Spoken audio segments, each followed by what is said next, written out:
A humanidade parece perdida. Vivemos em um mundo dividido por tantas filosofias e religiões. Mas a nossa viagem ao fim do mundo apenas começou. Muitas verdades misteriosas já foram esclarecidas, mas ainda nos falta desvendar muitas outras verdades. Ainda temos um longo caminho a percorrer.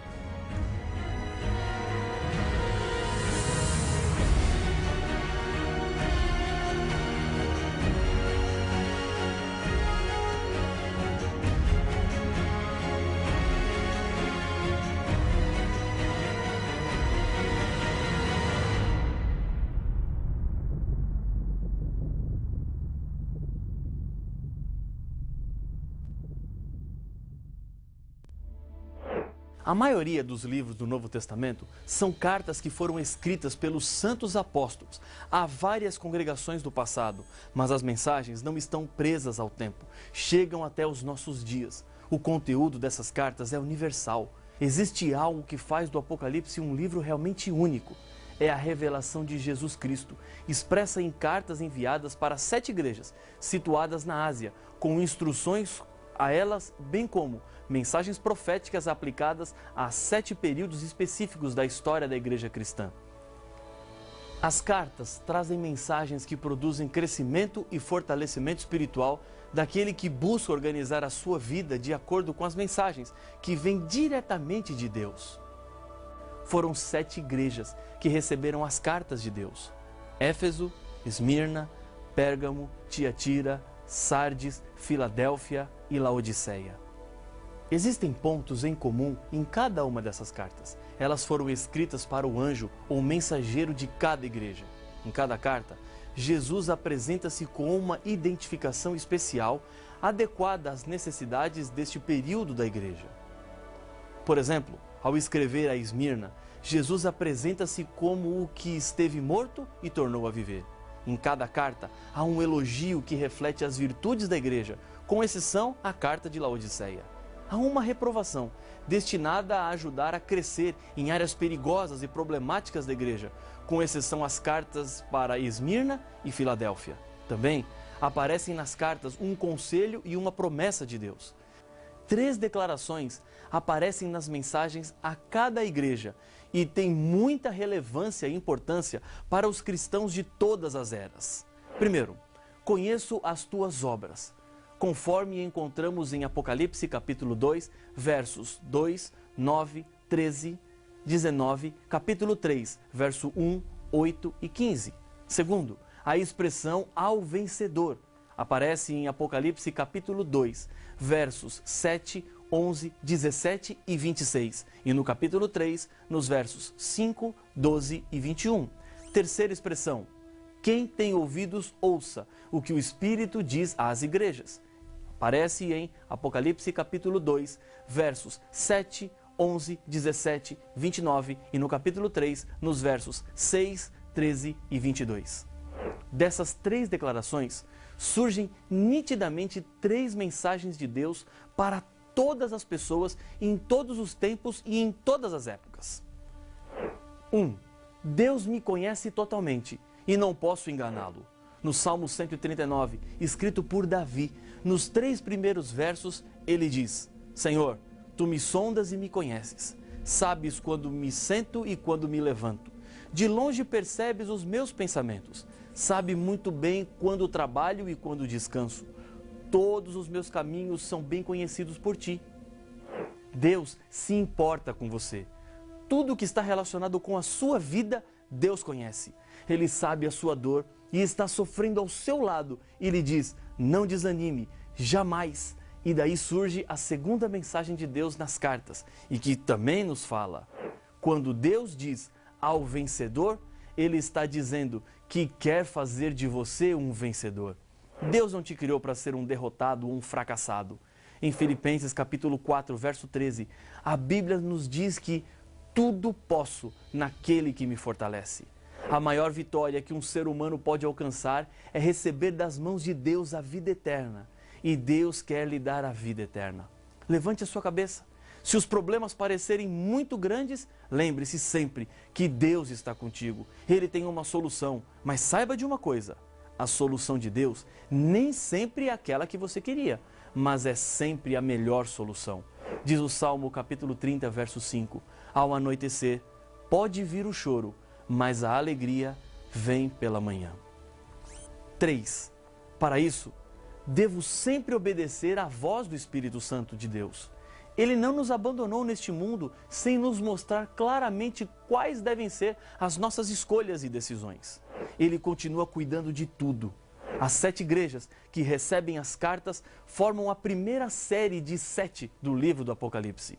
As outras séries são os 7 selos, as 7 trombetas, as 7 pragas, as 7 bem-aventuranças. A repetição do número 7 nos sugere que ele representa um número simbólico no contexto da profecia. Mesmo porque essa região para onde as cartas foram enviadas tinha mais de 7 igrejas. Foram escolhidas apenas 7, devido às características, como símbolos proféticos, marcando também 7 períodos proféticos da história da igreja cristã.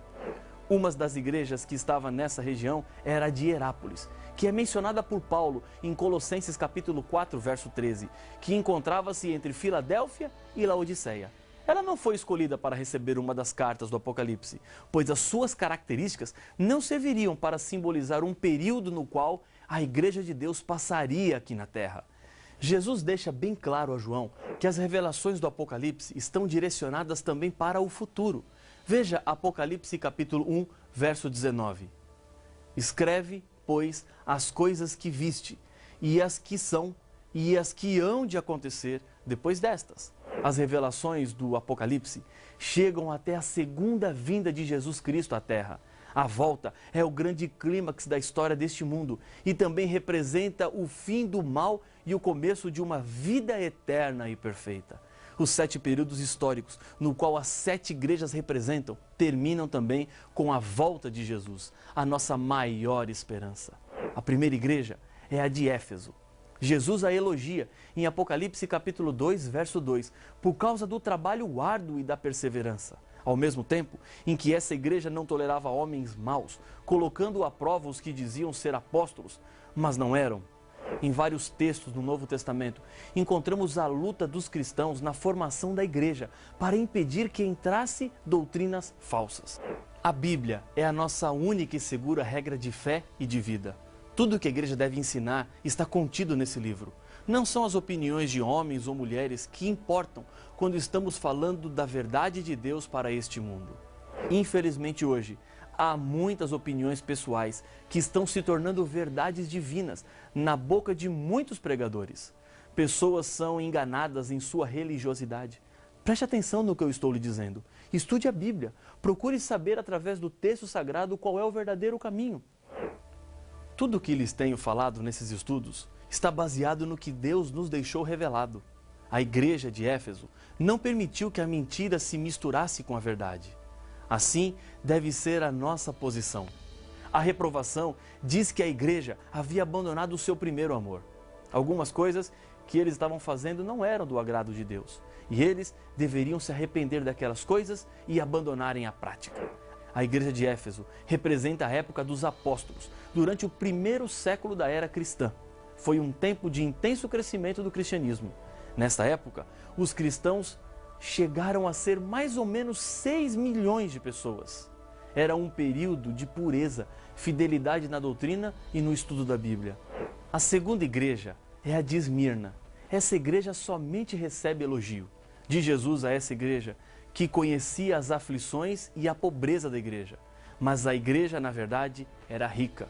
Jesus também fala de um período de 10 dias de perseguição que a igreja sofreria em Apocalipse capítulo 2, verso 10. A igreja de Esmirna marca um período de perseguições gerais. Durante o segundo e terceiro século, os imperadores romanos procuraram exterminar a igreja cristã com perseguições, mas o exemplo dos mártires movia o coração dos sinceros, os quais se convertiam, aumentando assim o número dos cristãos. Um exemplo dessas perseguições aconteceu com Policarpo. Ele foi pastor da igreja de Esmirna. O Estado exigia que ele adorasse a César como se fosse um deus, mas ele não o fez e lhe custou a vida. Quando exigiram que renunciasse a Cristo se quisesse salvar a sua vida, respondeu: servi a meu Jesus por 50 anos e ele não falhou comigo nem um só dia. Como poderia traí-lo agora? foi queimado vivo, atado a um poste na encosta do Monte Pagos, no ano 168. Como ele, outros milhares se tornaram mártires. Esse período termina em 313, no Edito de Tolerância de Milão, assinado por Constantino. A terceira igreja é a de Pérgamo. O elogio dessa igreja é que permanecia fiel ao nome de Jesus e não havia renunciado à sua fé. A reprovação dizia que a igreja tinha pessoas que estavam apegadas aos ensinos contrários ao da Bíblia, como o de Balaão e a doutrina dos nicolaítas. Quando em 313, Constantino assinou o Edito de Tolerância de Milão, dando liberdade de culto aos cristãos, pouco depois disse que estava convertido ao cristianismo. Com isso, despertou natural gratidão e admiração da igreja, que até então era duramente perseguida. O imperador, porém, continuou sendo o líder máximo do paganismo, ao mesmo tempo em que assistia aos cultos cristãos. O imperador envolveu-se nos assuntos da igreja, exercendo a sua influência. E no dia 7 de março de 321, ditou a primeira lei, tornando obrigatória a observância do domingo, dia em que os pagãos adoravam o Deus Sol. E com isso, essa prática acabou se infiltrando no cristianismo, sem ter nenhuma base bíblica. Essa mudança será estudada aqui, no nosso estudo sobre o Apocalipse. Nesse período, o que fica evidente é que Satanás tentou destruir a Igreja de Deus com as perseguições e as inúmeras mortes que aconteceram. Como não conseguiu, fez com que a Igreja se misturasse com o Estado, introduzindo na Igreja pagãos não convertidos, que trouxeram para dentro parte de suas ideias. Essas práticas do paganismo dentro da Igreja foram enfraquecendo a doutrina. Pérgamo refere-se aos séculos 4, 5 e metade do 6. A quarta igreja é a de Tiatira. O elogio que recebe é por causa do amor, da fé e do serviço e a perseverança. A igreja é reprovada porque dentro dela estava sendo tolerada Jezabel, que se dizia profetisa e que estava levando os membros da igreja para a imoralidade sexual e a comerem alimentos que foram usados no sacrifício a ídolos. No passado, Jezabel, que era filha de um rei sidônio, adorador de um deus chamado Baal, que viveu na época do profeta Elias, ela introduziu no meio do povo de Deus a corrupção religiosa e o abandono das verdades divinas.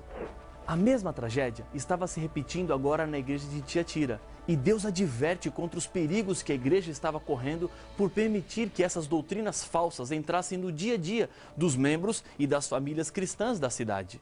No ano de 538, entrou em vigor o Edito de Justiniano, que permitia condenar, até com pena de morte, os que não respeitassem os ensinos do bispo de Roma. Como aconteceu com Constantino, a religião cristã se tornou religião oficial do império. Muitas doutrinas pagãs entraram na igreja nesta época, e os cristãos, influenciados por essas doutrinas, perseguiram aquela pequena minoria que se mantinha fiel às Escrituras. Tiatira representa o período que vai desde o século 6 ao 15, período chamado de Idade Média. Do século 4 ao século 15, muitas doutrinas passaram a fazer parte do cristianismo, por causa da associação entre cristianismo e paganismo, e não possuem nenhum respaldo na Bíblia para acreditarmos desta forma. Algumas dessas doutrinas, além da mudança do sábado para o domingo, são oração pelos mortos e depois a canonização de santos mortos, doutrina do purgatório, uso de água abençoada, inquisição, confissão dos pecados a homens, os 7 sacramentos, entre outras. A quinta igreja é a de Sardes. Jesus apresenta primeiro a reprovação. A igreja de Sardes tinha a fama de estar viva, mas na verdade estava morta. Umas poucas pessoas na igreja não tinham se contaminado com a mentira e os enganos da época. A essas pessoas, Jesus assegura que estarão com ele vestidos de branco, pois eles são dignos. Sardes corresponde à igreja no século 17 e à primeira parte do século 18, quando a verdade bíblica começou a abrir caminho por meio da pregação dos reformadores. Entre os que se levantaram estava Martinho Lutero, que trouxe entre muitas contribuições a ideia de que o ser humano tem acesso diretamente a Deus para alcançar o perdão dos seus pecados, não precisando pagar nada a homens para alcançar o favor de Deus. A sexta igreja é a de Filadélfia. A igreja tinha pouca força, mas havia guardado as palavras de Deus e não negou o nome de Jesus. E só para esta igreja, Jesus não faz nenhuma reprovação. O nome Filadélfia significa amor fraternal. Representa a última parte do século XVIII e a primeira parte do século XIX, período correspondente com o nascimento da expansão missionária e a organização das sociedades bíblicas. Neste período, aprofundam-se os estudos dos livros proféticos de Daniel e Apocalipse. 3 datas aparecem como indicativas desse período. 1755, quando ocorreu o grande terremoto de Lisboa. 1798, quando houve o escurecimento do Sol e da Lua, chamado de Dia Escuro.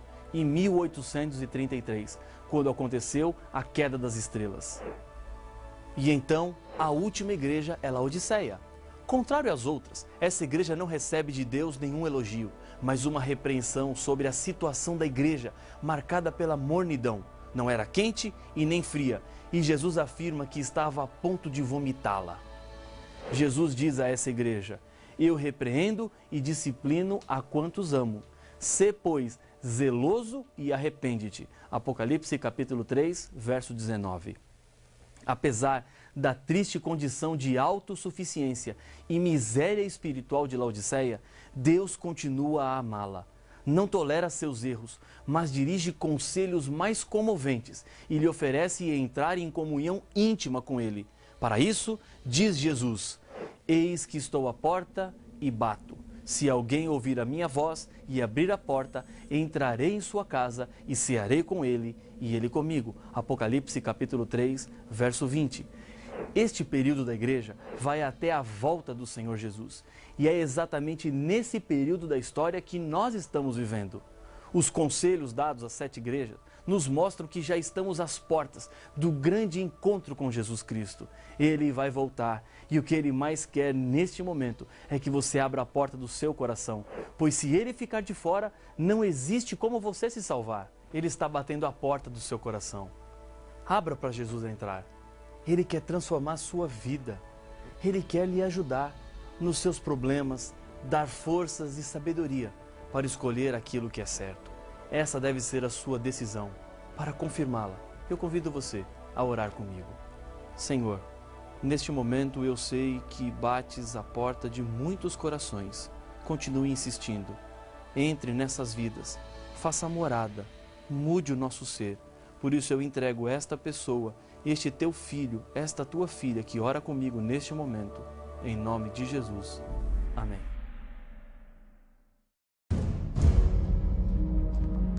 O livro do Apocalipse, no primeiro capítulo, fala do momento da volta de Jesus. Eis que vem com as nuvens, e todo olho o verá. Apocalipse capítulo 1, verso 7. Mas quando Jesus retornará pela segunda vez? E como todos o verão? Como isso acontecerá? Para saber as respostas a estas difíceis questões, não perca o próximo episódio de Apocalipse, o fim revelado.